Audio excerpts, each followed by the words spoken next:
Velkommen til en præsentation af Gareth Morgans klassiker Images of Organization fra 1986.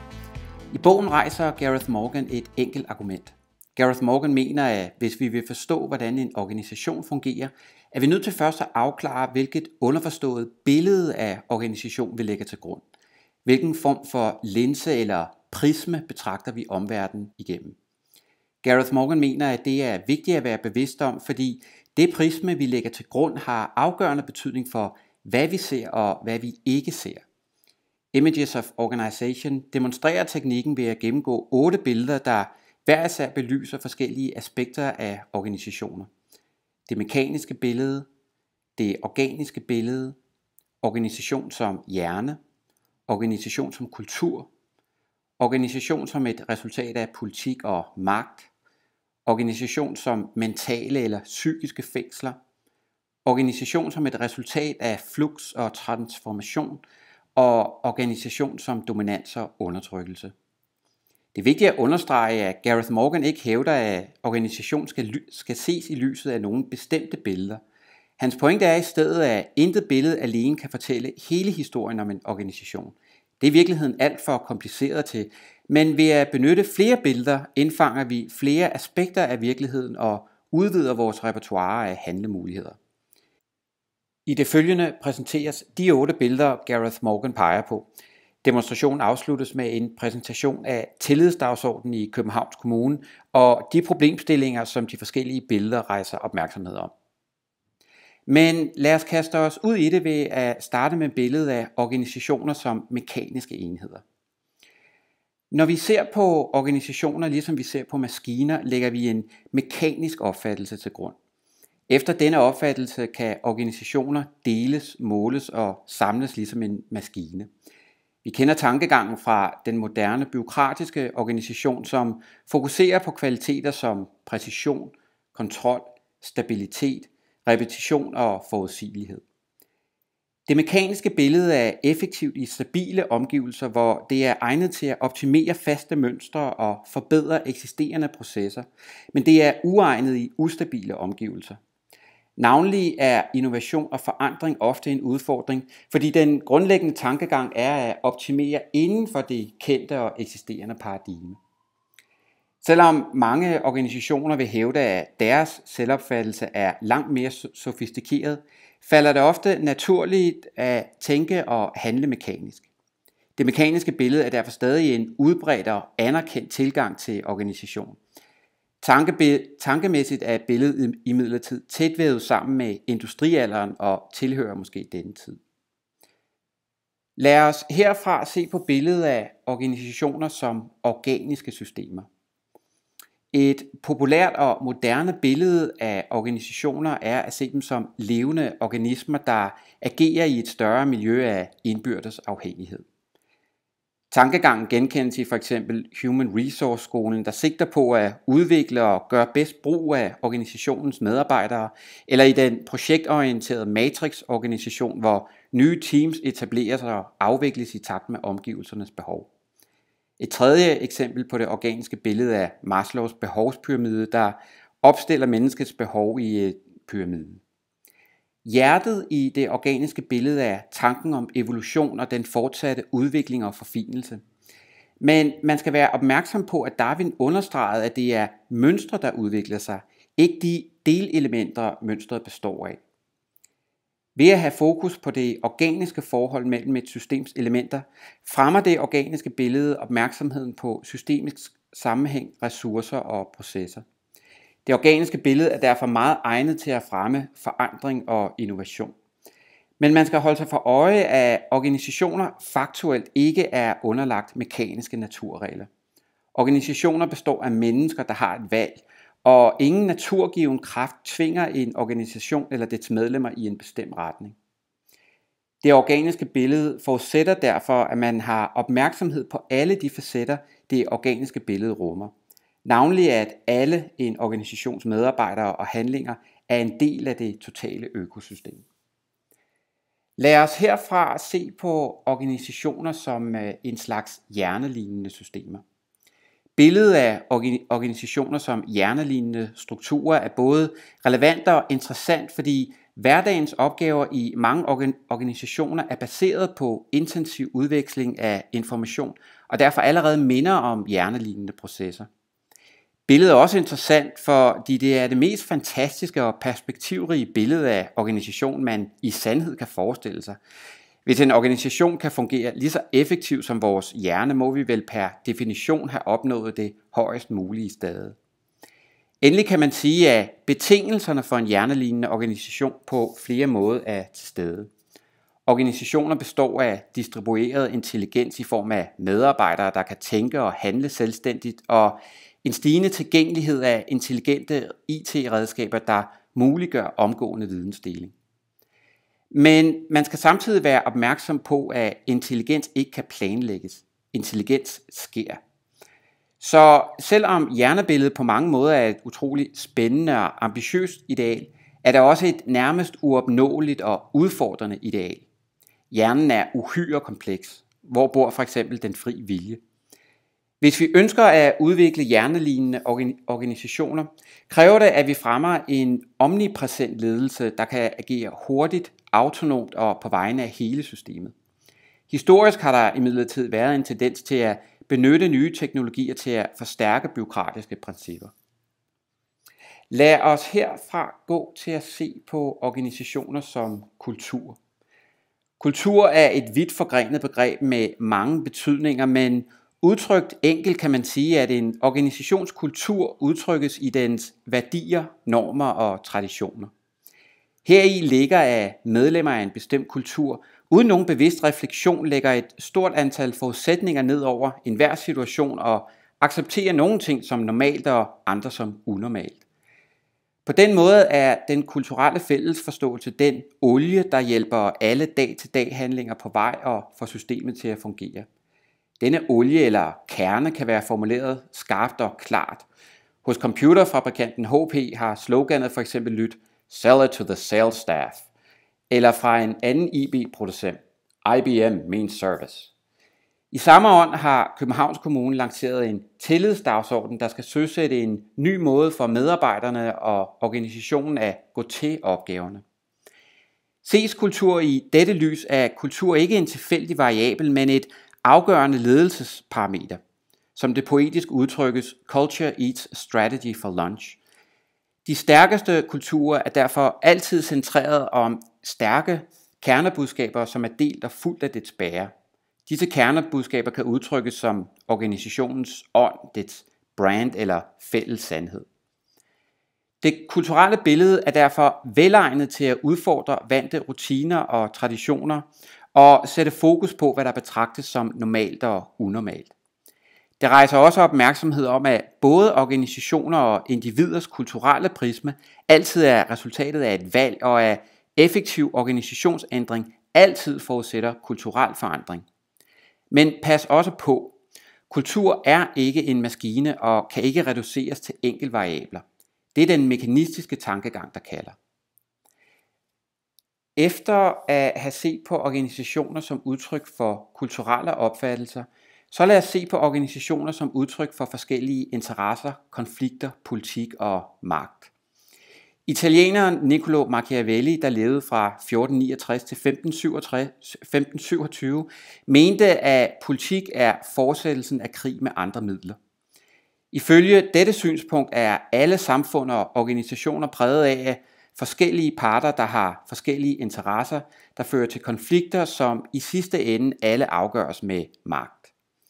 Ofte foregår disse magtkampe på måder, som kun de direkte involverede har indsigt i.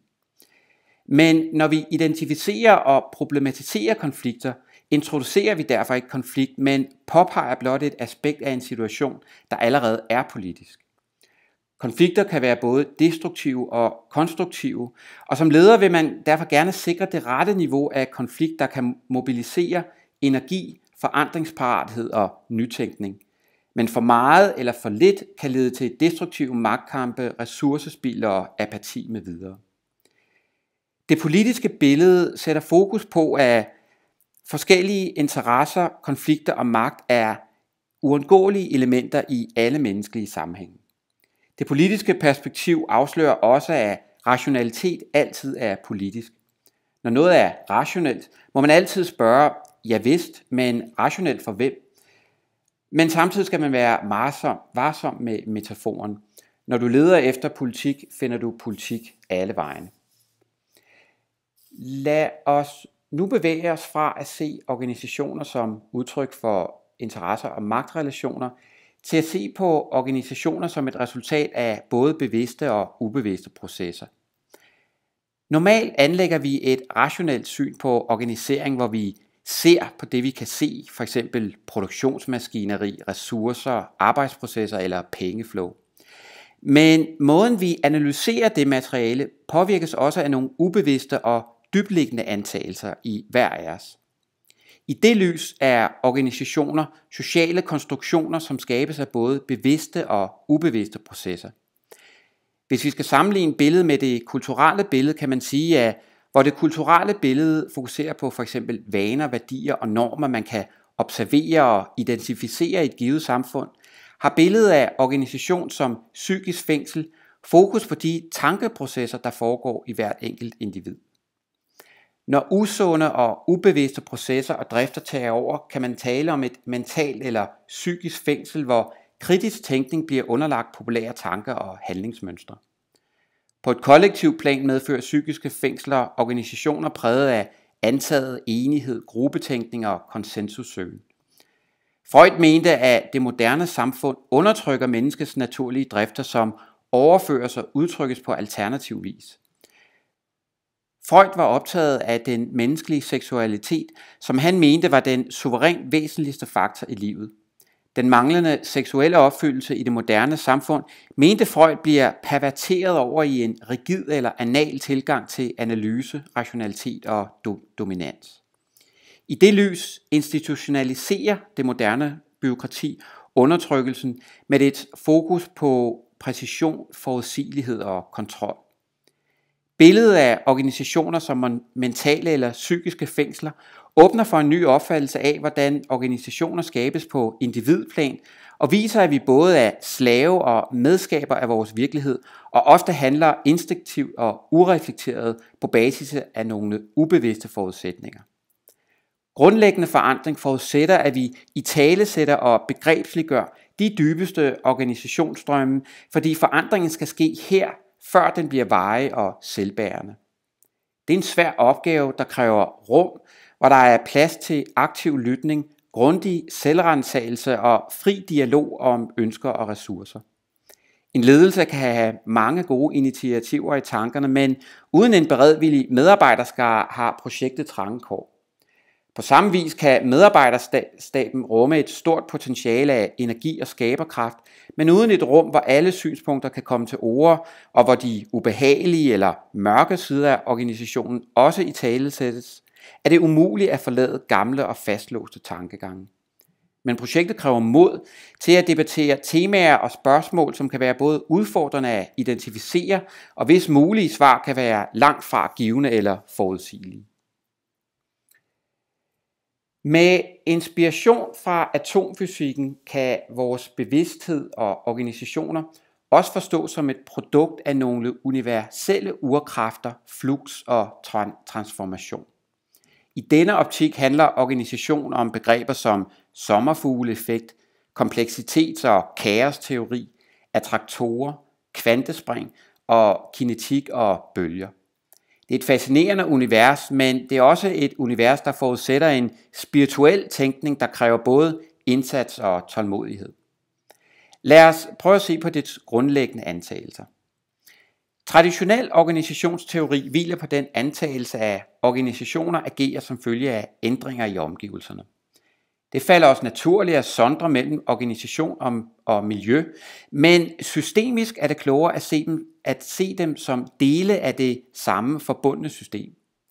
Dette holistiske system reguleres i henhold til nogle attraktorer, der skaber orden, hvor kaos tilsyneladende hersker. Denne orden kan imidlertid hverken dikteres eller planlægges præcist, men vil altid finde sin egen form. Selvom kaos kan se ud til at råde, styres alt efter de herskende attraktorer, der skaber fælles mønstre af orden og mening. Nye attraktorer fødes gennem en kanten af kaos-situation og kræver frivillighed for at være stabile og selvbærende. For en ledelse handler det derfor om at finde de rette kaos-situationer og skabe kontekster, hvor nye former for selvorganisering kan opstå, og hvor store mængder energi og sommerfugleffekt kan udløses. Ligesom enhver bi indgår i en bikube, der tager del af et større komplekst miljø, er alle elementer af større systemer. Når vi taler om os selv, taler vi derfor altid om os selv som del af et større hele. Flux- og transformationbilledet skaber opmærksomhed om disse dybe kræfter og fremhæver værdien af harmoni, miljø og selvforståelse. Men kompleksiteten er også overvældende og forudsætter en evne til at tænke refleksivt og i gestaltmønstre eller i en særlig ånd, snarere end umiddelbare organisation-miljø-relationer.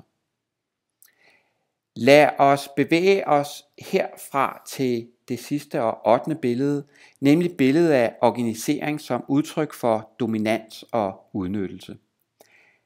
Man kan rejse mange påstande om realiteten af moderne organisationer. Moderne organisationer slår os ihjel.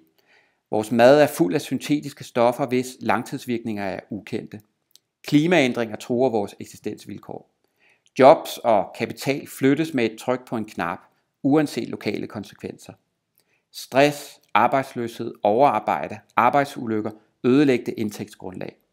Der er masser af årsager til at betragte organisationer som globale kamparenaer snarere end harmoniske og organiske enheder.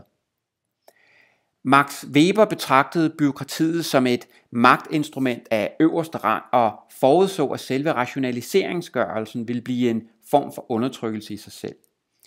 Efterhånden som vi vendes til at blive administreret af regler og objektive regnestykker, forvrænges kontakten med omverdenen med upersonlige principper, hvor jagten på effektivitet bliver den nye slavepisker. Skønt vi på den ene side vælger frit, udspiller vores frie valg sig inden for et tætvævet net af forestillinger, traditioner og umiddelbare muligheder, og vi overser derfor et væsentligt aspekt af alle organiseringer, hvis perspektivet ikke inddrager dominansrelationerne. Man kan altid henvise til rationalitet og fornuftsbetragtninger, men disse er ikke åbenbare, når nyheder om rekordoverskud går hånd i hånd med masseafskedigelser. Kampen mellem arbejdstager og arbejdsgiver kæmpes i dag på en global scene, hvor de sidste cirka 100 års udvikling af moderne organisationer har skabt gigantiske og hidtil usete too big to fail magtkoncentrationer, der kan vælte hele verdensøkonomien. Billedet af organisation som dominans rejser opmærksomhed om, at al rationalitet er værdiladet. Hvad der ser rationelt ud fra en vinkel, kan være katastrofalt set fra en anden. Dominansbilledet tvinger os til at forholde os til dette paradoks og tilbyder herved en indgangsvinkel, de andre metaforer ignorerer. Men billedet kan også lede til uhensigtsmæssige og uproduktive skyttegravskrige, hvis det ikke ledsages af åbenhed for dialog. Mange ledere oplever, at deres hænder føles fastlåst, og at konkurrencen tvinger dem til at foretage handlinger, der har uønskede konsekvenser. Som eksempel på brug af de forskellige billeder, så lad os kaste os ud i en læsning af tillidsdagsordenen i Københavns Kommune. Lad os starte med det mekaniske billede. Vi kan for eksempel starte med at spørge, hvad der taler for og hvad der taler imod opfattelsen af Københavns Kommune som en maskine. Hvor kommer opfattelsen særligt til udtryk, og hvor kommer den ikke til udtryk? Hvor fungerer det godt at se kommunen som en maskine, og hvor fungerer det mindre godt? Hvad betyder en mekanisk opfattelse for tillidsdagsordenen? I forhold til det organiske billede kan vi spørge, hvad taler for og imod opfattelsen af Københavns Kommune som en organisk enhed? Hvor fungerer opfattelsen godt, og hvor er den utilstrækkelig? Hvad forhindrer organisationen i at udvikle sig organisk, hvis noget? Og hvad betyder en organisk opfattelse for tillidsdagsordenen? Er hjernebilledet et givtigt billede? Hvordan kan Københavns Kommune komme til at fungere som en hjerne? I sin yderste konsekvens er hjernemetaforen meget radikal. Identificerer 1-2 fundamentale karakteristika, der skulle ændres. I forhold til kultur, hvad taler for og imod opfattelsen af Københavns Kommune som kultur? Hvilke basale karakteristika muliggør kommunens drift og udvikling? Hvor regerer disse, og hvordan skabes, kommunikeres og vedligeholdes de? Hvad er forskellen på en kontrolkultur og en tillidskultur? Hvis tillidsdagsordenen handler om kultur, hvordan forhindres det så, at tillidsdagsordenen bliver opfattet for mekanisk? Er det politiske billede en givtig metafor til at forstå Københavns Kommune? Kan opfattelsen finde udtryk i f.eks. budget- eller silotænkning? Ledelsen har ledelses- og fyringsretten. Hvad har medarbejderne? Hvordan kan tillid genintroduceres i den politiske proces? Et oprigtigt opgør med nulfejlskulturen er et spring ud i det ukendte. Hvordan får ledelsen det bedste grundlag for at føre organisationen igennem den proces? Hvilke realistiske forventninger kan medarbejdersiden gøre til ledelsens selvstændige evner til at gennemføre tillidsdagsordenen? Hvilket forandringspotentiale bærer medarbejderstaben? I forhold til flux og transformation kan vi spørge, hvilke attraktorer sætter grænserne og mulighederne for Københavns Kommune? Hvor gemmer forvaltningen på sommerfugleeffekter, der kan provokere den aktuelle orden og frigøre nye ressourcer? Hvordan erstatte en kontrolattraktor med en tillidsattraktor? Hvordan kan tillidsdagsordenen i praksis gøres til et værktøj, som alle parter får en påviselig fordel af? Hvilke grundlæggende opgør skal tages for at muliggøre radikale ændringer? Og hvad holder disse ændringer tilbage i dag? Det er en uoverkommelig opgave at få udtømmende svar på alle de spørgsmål, der kan stilles til, hvad en organisation er. Men det er heller ikke målet. Ofte kan et eller nogle få billeder give et brugbart billede af den organisatoriske virkelighed, men supplerende og alternative billeder indfanger altid mere information og opstiller flere mulige scenarier. Det giver et rigere billede af virkeligheden og derfor et større og mere fleksibelt handlingsrepertoire. Den foregående gennemgang kan beskyldes for at komplicere læsningen af organisatorisk realitet. Men organisatorisk realitet er kompliceret. Ofte er vi for hurtige til at ophøje én læsning til den ene teori, der skal forklare alt. Ved at være bevidste om de billeder, vi lægger til grund, kan vi undgå denne fælde. Det er budskabet og opfordringen med Images of Organization, som kan anbefales på det varmeste. Med de ord vil jeg sige mange tak for din opmærksomhed og slutte denne introduktion til Gareth Morgan og billeder af organisation. Der skal samtidig lyde en stor opfordring til selv at stifte bekendtskab med Images of Organization, der vil kunne sætte enhver organisation i nyt lys. Herudover er du selvfølgelig meget velkommen til at kontakte mig eller besøge min hjemmeside, hvor du kan se flere videoer og præsentationer om organisationsteori, tillidsbaseret ledelse og eksistentiel organisationsteori. Du kan også finde en Prezi-udgave af denne præsentation med mere tekst, så du kan gå den igennem i dit eget tempo. Igen, tak for din opmærksomhed.